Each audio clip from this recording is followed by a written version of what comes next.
about 3 times after he fell. And he walked over to me and he pointed the gun at me and asked me if I was going to tell it. An 82-year-old woman stood in a field behind a mobile home in Panola County, Mississippi. She had just watched a man chase her grandson out of the house and shoot him down. He fell. The shooter fired 3 more times after he fell. Then he walked over to her, pointed the gun directly at her face, and asked her if she was going to tell. Then he went back to her grandson and fired one last shot into his head. This is the story of Marcus Weekly. What was the thing that, like, do you know kind of like what was the moment or two that kind of really popped this record off, where you kind of noticed it to like really kind of like take off? Yeah, it very went crazy when I put it on TikTok. And it went from 3,000 views to 10,000 views, and 10 to 50 to 100 to you. Before we go further, please like, comment, and subscribe if you find value in these discussions. Now let's get into it. Marcus Weekly was 40 years old, a barber who had been working in the Sardis and Batesville community of Panola County, Mississippi for years.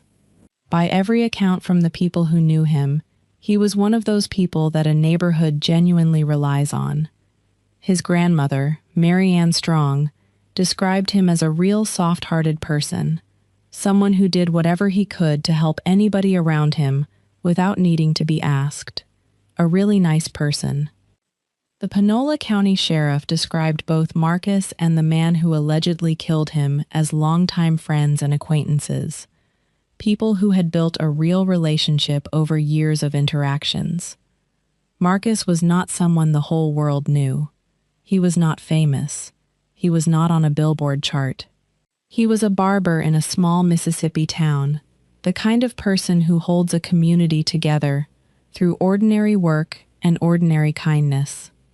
And the man who allegedly ended his life on July 19, 2023, was someone he had known for years, someone who had sat in his chair dozens of times, someone whose career Marcus had been a quiet but visible part of. His name was Cavadarius Pride, and the world knew him as Superstar Pride. To understand how a man with a top 25 Billboard record and a bidding war with major labels ended up charged with the first-degree murder of his barber, you have to go back to the beginning. Because nothing about this story makes sense without understanding where Pride came from and what it took for him to get where he was. Glorious Pride, who would become Superstar Pride, was born on March 15, 2002 in Batesville, Mississippi. He grew up in the nearby town of Sardis in Panola County. If you are not from the American South, the easiest way to picture Panola County is to imagine a place where everybody either knows each other directly or knows somebody who does. The nearest big city is Memphis, Tennessee, about 30 minutes up the road. Economic options for young people are limited. The kind of limited where the choices available to you are shaped before you are old enough to make them yourself. Pride talked openly about his childhood in interviews. He described watching his family's situation change dramatically before he was even 7 years old, going from having money to barely getting by. From eating out at restaurants to sharing plates of sardines, noodles, and smoked sausage at home. Living in housing where you had rules about not crossing outside your block after dark, where you had to be inside when the first street light came on, where the streets were everything, whether you chose them or not. He said before he was 7 years old, he had already seen more than most teenagers ever see. Despite all of that, Pride managed to stay out of legal trouble. He had no criminal record and no known gang affiliations, something people who knew him pointed out after his arrest because it genuinely surprised them. He was not the person you would have predicted this ending for. After a brief time in college and an unsuccessful attempt to get into basketball through the G League, he went to work at his uncle's auto shop in Sardis, building engines from scratch. $20 an hour. Using whatever time he had left over to make music. He started making music as early as age 6 or 7, inspired by a friend of his mother's who produced beats. By his teenage years, he was recording on his phone and tablet and posting things to SoundCloud. He built accounts on every platform he could figure out: Instagram, Twitter, Facebook, YouTube, Audiomack. For a long time, nothing really broke through the way he needed it to. He was getting some views and some decent numbers, but not enough to change his situation. He was still at the auto shop, still building motors from scratch, still $20 an hour. That changed in late 2022 when he released a project called 5 Pounds of Pressure, an EP whose title references the amount of force needed to pull a gun's trigger. The standout song from that project was called Painting Pictures. In February of 2023, Pride posted a performance clip of Painting Pictures on TikTok. The response was almost immediate. The video went from a few thousand views to 250,000 within hours. He went to sleep that night, still trying to understand what was happening, and woke up to 1.2 million views. A few days later, when he posted another clip, that one reached 2.3 million views in just 4 hours. What made the clip spread so fast was a combination of things. The music itself connected. His voice, the honesty in the lyrics, the way he rapped about pressure and pain and surviving.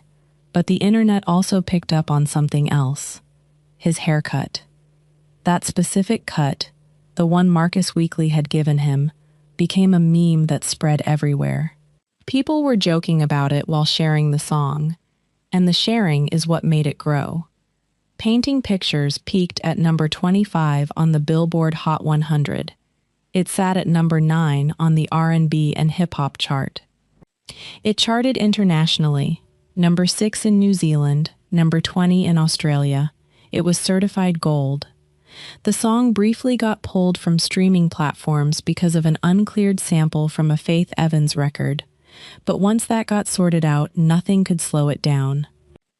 A full bidding war broke out. Pride flew to Miami to meet with Steve Stout, the founder of United Masters. Labels were offering $3 million.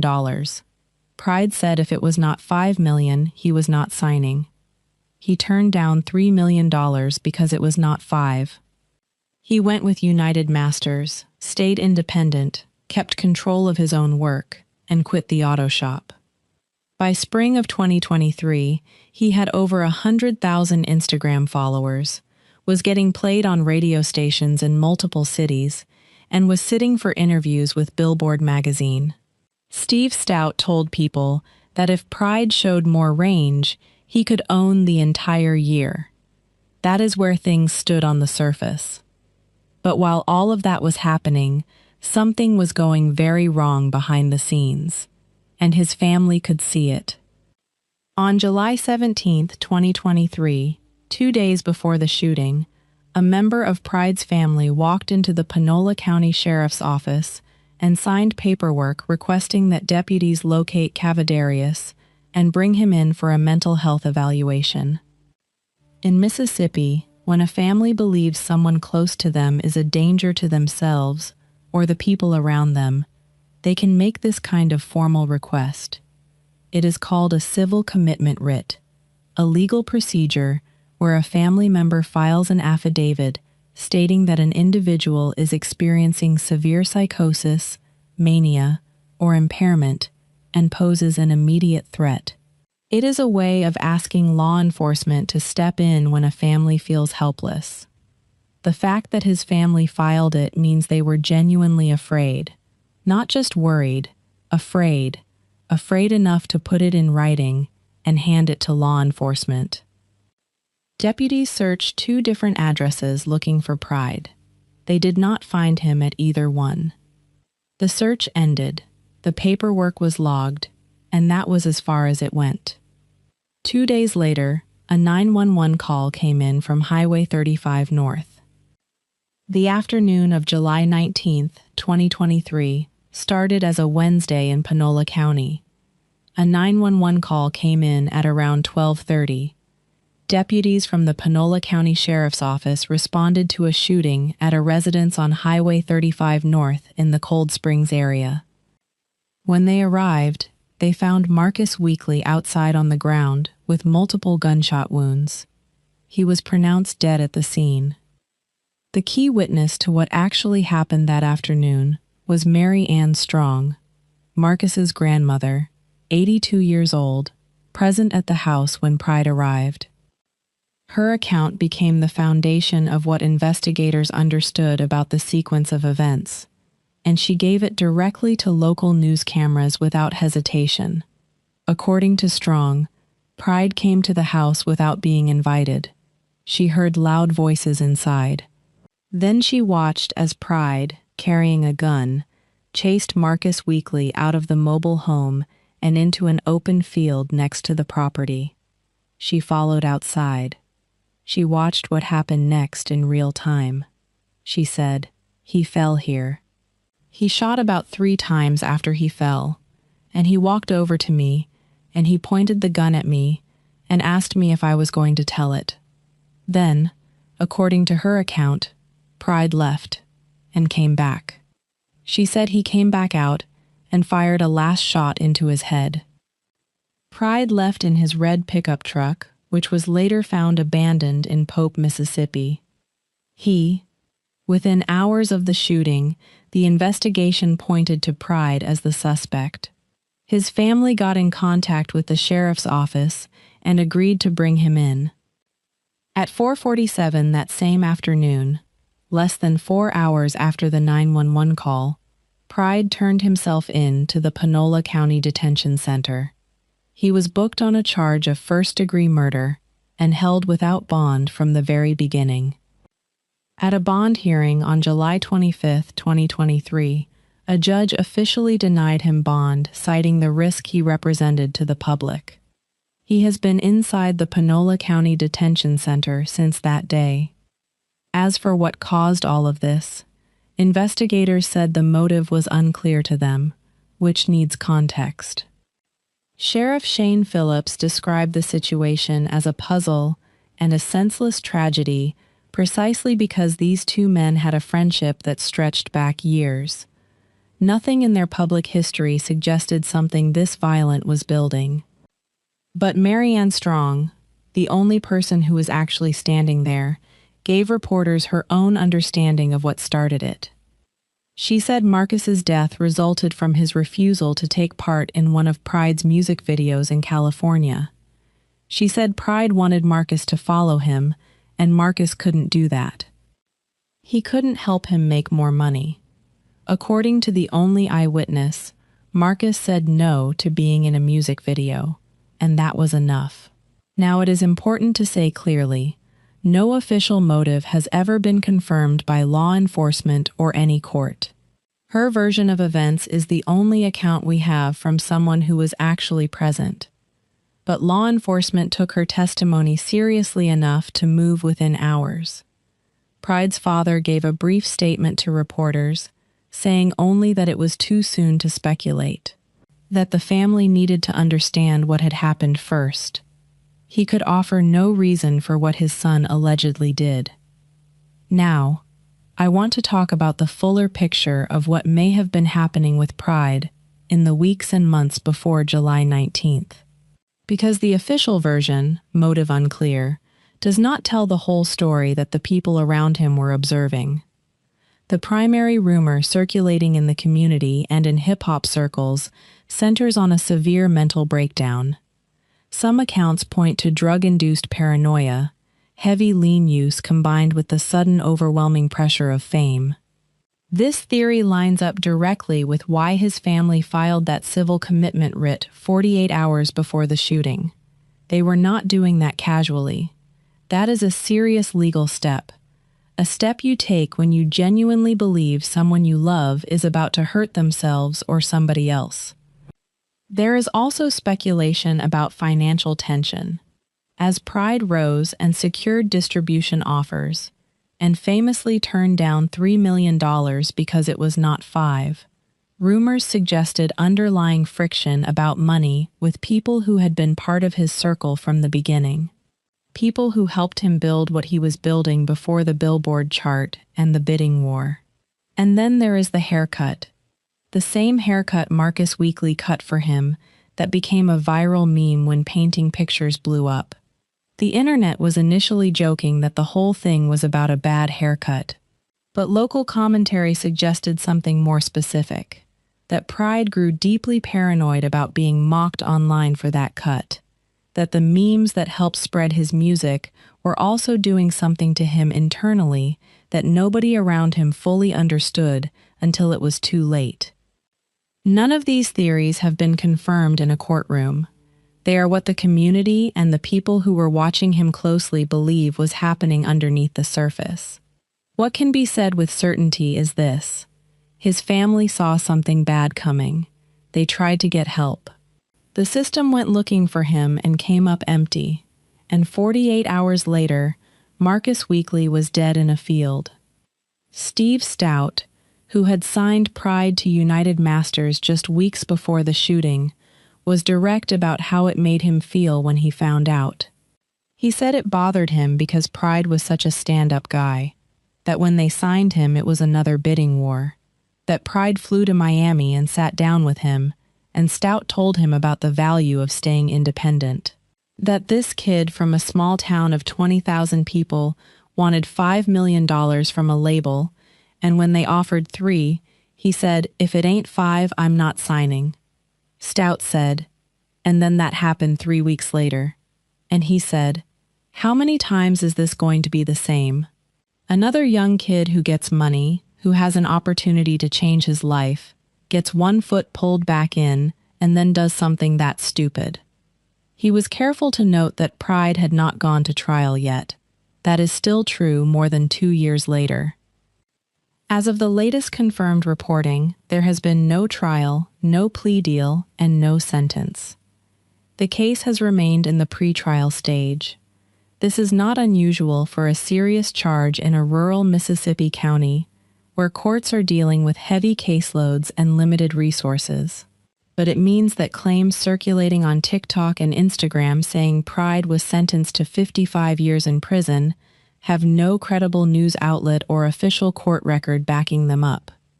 Because Panola County's court records are not searchable online, unverified information spreads fast and people believe it. What can be confirmed is that Pride has been held without bond since July 19, 2023. The case status remains pending. Pride has continued releasing music from inside the facility. He put out an album called Mama Don't Worry on December 25, 2023. A mixtape called GED on July 4, 2024. Some of his recorded tracks were made over jail phone calls, and you can hear the facility's automated warning at the start of the audio, noting that the call is being monitored. His team uploads the music through United Masters while he remains inside. The violence did not stay contained to what happened in that field. In the weeks after Pride's arrest, 2 separate shootings hit people connected to his family. Local reporting linked both to possible retaliation for Marcus Weekly's death. A woman was shot in the arm in Batesville. A relative was shot on Osborne Street, the same address Pride had listed as his own home. No one was publicly charged in connection with either shooting in relation to the murder case. But the violence spreading outward from what happened on July 19th is its own testament to the damage one afternoon can do to a community. Now let me say something directly about what this case actually represents, because the easy version of it, rapper kills barber over a music video, cautionary tale, next story, does not hold the full weight of what happened here. Pride had no criminal record. He had genuine talent. He had real momentum.